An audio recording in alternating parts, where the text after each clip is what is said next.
కూటమి ప్రభుత్వమేనని ఏలూరు కూటమి అభ్యర్థి బడేటి రాధాకృష్ణయ్య తెలిపారు. కూటమి నేతలు కార్యకర్తలు ప్రజలతో కలిసి ర్యాలీగా బయలుదేరి నామినేషన్ దాఖలు చేశారు ఆయన. ఏలూరు ఫైర్ స్టేషన్ నుండి కొత్తపేట, ఆర్ఆర్పేట, పవర్పేట, పాత బస్టాండ్ మీదుగా ఏలూరు ఎంఆర్ఓ ఆఫీస్ వరకు ఈ ర్యాలీ కొనసాగింది. నామినేషన్కు వచ్చిన ప్రజలను చూస్తుంటేనే వైసీపీ ప్రభుత్వానికి కౌంట్ డౌన్ స్టార్ట్ అయిందని బడేటి రాధాకృష్ణయ్య తెలిపారు. వైసీపీ ప్రభుత్వం పట్ల ప్రజలు ఏ రకంగా విసిగిపోయారో అర్థమవుతోందని అన్నారు. ఏలూరు నుండి కూటమి అభ్యర్థిగా భారీ మెజార్టీతో గెలుస్తానని ఆయన ధీమా వ్యక్తం చేశారు.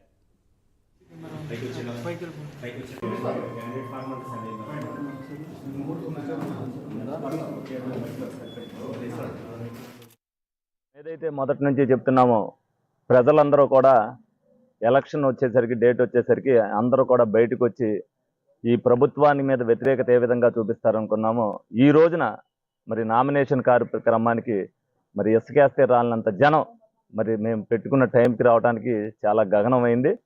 ప్రజలందరూ కూడా స్వచ్ఛందంగా బయటకు వచ్చి ఏదైతే కూటమి అభ్యర్థిగా నేను పోటీ చేస్తున్నానో వాళ్ళందరూ కూడా సంఘీభావం తెలపమని చెప్పి నేను అందరికీ కూడా, లేదా మీడియా ద్వారా ఇస్తే వాళ్ళందరూ కూడా సంఘీభావం తెలిపి ఈ స్వేచ్ఛాయుత జీవితంలో 5 సంవత్సరాల నుంచి మనం ఏదైతే ఇబ్బంది పడుతున్నామో ఈ ఇబ్బందుల నుంచి బయటికి రావడానికి సంఖ్యలు తెంచుకుని వచ్చినట్టుగా వాళ్ళందరూ కూడా రోడ్ల మీదకి వచ్చారు. మా ఊర్లో జాతర జరిగినట్టుగా, ఏలూరులో జాతర జరిగినట్టుగా జనమందరం కూడా మరి రోడ్ల మీదకి వచ్చడం జరిగింది. అందరూ కూడా వ్యాపారస్తులు అవ్వచ్చు, అందరూ కూడా ప్రతి ఒక్కరు కూడా ఈ ప్రభుత్వం వల్ల ఏదైతే ఇబ్బందులు పడ్డామో ఆ ఇబ్బందుల్ని మరి సంఘీభావం తెలిపి మరి వాళ్ళు చూపించారు. రేపు రాబోయే రోజుల్లో ఈ వైసీపీకి డిపాజిట్లు కూడా రాని పరిస్థితి ఏలూరు నుంచే మొదలవుద్దని సందర్భంగా ఉంగుటూరు